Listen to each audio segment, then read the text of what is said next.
Bonjour à tous, c'est Séverine, bienvenue à Trouver la paix et la joie. Aujourd'hui, je vais vous parler d'une révélation fondamentale de Jésus à Maria Valtorta. Cela s'est passé en 1943, en pleine Seconde Guerre mondiale en Italie.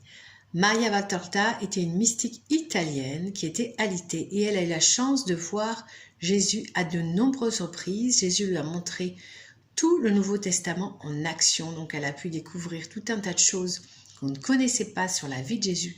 Et c'est passionnant et je vous invite vraiment à lire l'évangile tel qu'il m'a été révélé parce que vous apprendrez énormément de choses sur Jésus, sur Marie, sur les compagnons de Jésus. Vous verrez tous les tourments que Jésus a subis. Vous découvrirez bien d'autres miracles. Vous découvrirez vraiment des choses extraordinaires qui vont renforcer votre foi. Mais là, aujourd'hui, je vais vous parler d'une révélation, d'un message que Jésus a donné donc à Maria Valtorta en 1943. Cette révélation a pour sujet Marie. Jésus demande à Maria Valtorta, d'aimer sa mère. Aime ma mère. Jésus, en fait, décrit sa mère comme ceci. « Regarde ma mère, l'éternel ciboire vivant, dans lequel descendit le pain qui vient du ciel.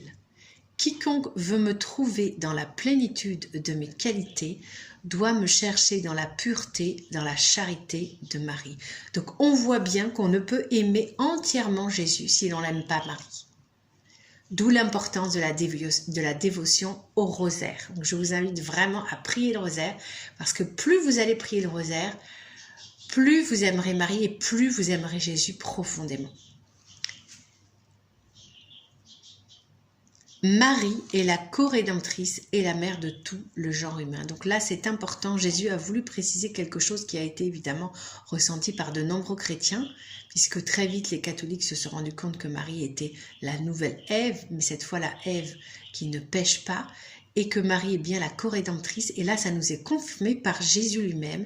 Donc Marie est la co-rédemptrice et la mère de tout le genre humain, comme il l'avait dit sur la croix à son fidèle apôtre Saint Jean. Et c'est très important, ça veut dire que les protestants, chers frères protestants, si vous tombez sur ce podcast, n'ayez plus peur de vénérer Marie, car elle est la co-rédemptrice. Et peut-être que vous allez mieux comprendre pourquoi nous la prions. Je poursuis les révélations de Jésus à Maria Valtorta.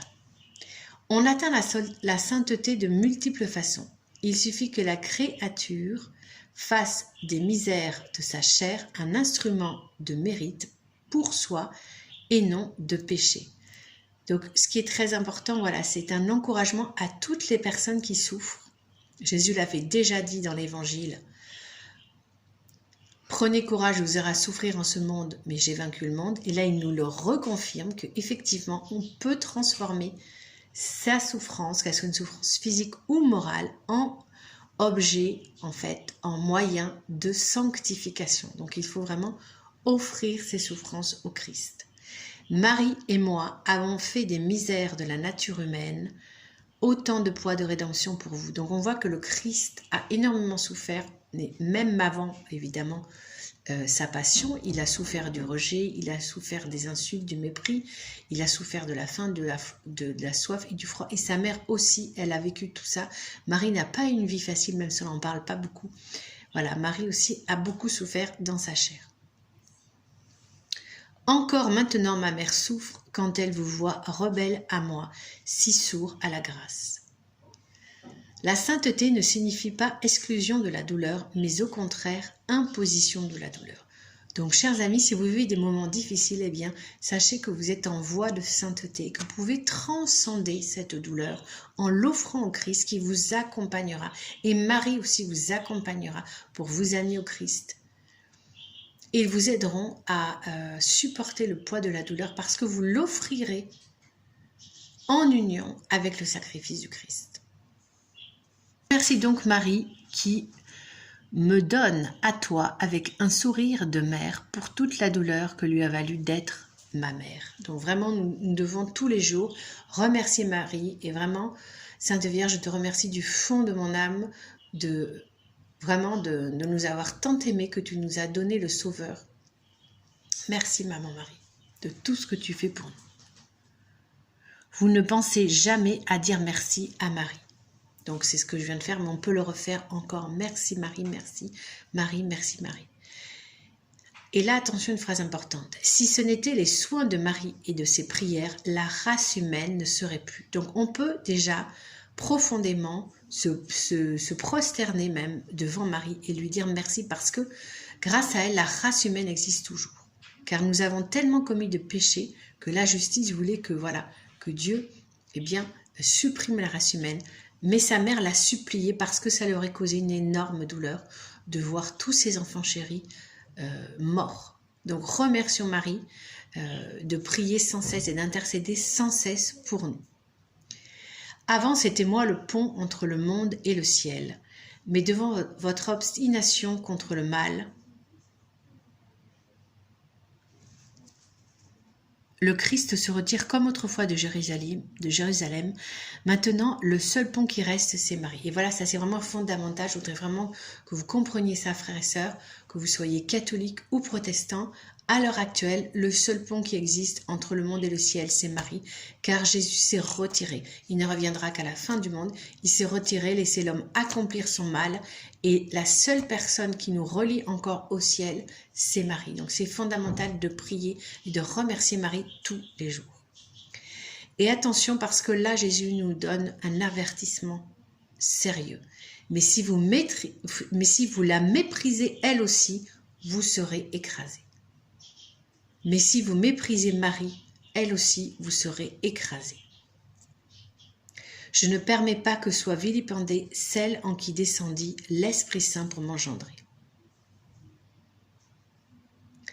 Depuis des siècles, je propose Marie comme modèle à vous tous que j'ai voulu pour frère. Voilà, Marie est notre mère et Jésus, voulu que nous soyons suprême honneur, ses frères. Vous rendez-vous compte de cela? Nous l'oublions. Jésus veut que nous soyons ses frères et nous donne Marie comme exemple et comme mère. Sa pureté est si haute que moi, son fils, je la traite avec vénération. Sa pureté est si haute que moi, son fils, la traite avec vénération. Donc vous voyez que Dieu lui-même traite Marie avec vénération. Donc nous aussi, n'ayons pas peur de vénérer Marie, n'ayons pas peur de la prier, car son fils, Dieu le Fils le fait lui-même. Sa perfection est telle que le paradis tout entier s'incline devant son trône, sur lequel descendent l'éternel sourire et l'éternelle splendeur de notre Trinité. Donc on le voit qu'effectivement, le Christ confirme ce passage de l'Apocalypse où on parlait d'une reine du ciel, que effectivement c'est bien Marie, et que Jésus a mis donc Marie sur un trône. Marie est divinisée. Aime Marie, je te donne à celle qui t'aime et qui t'illuminera par la seule suavité de son sourire. Et vraiment, frères et sœurs, je voudrais vous inviter, vous encourager à prier tous les jours le chapelet, même si au début c'est difficile de se mettre à une nouvelle habitude spirituelle, mais vous serez littéralement illuminé par ce sourire majestueux de Marie. Vraiment, ayez confiance. Ayez confiance en Marie, elle vous guidera, elle vous mènera vers Jésus et elle vous aidera à rester dans le droit chemin.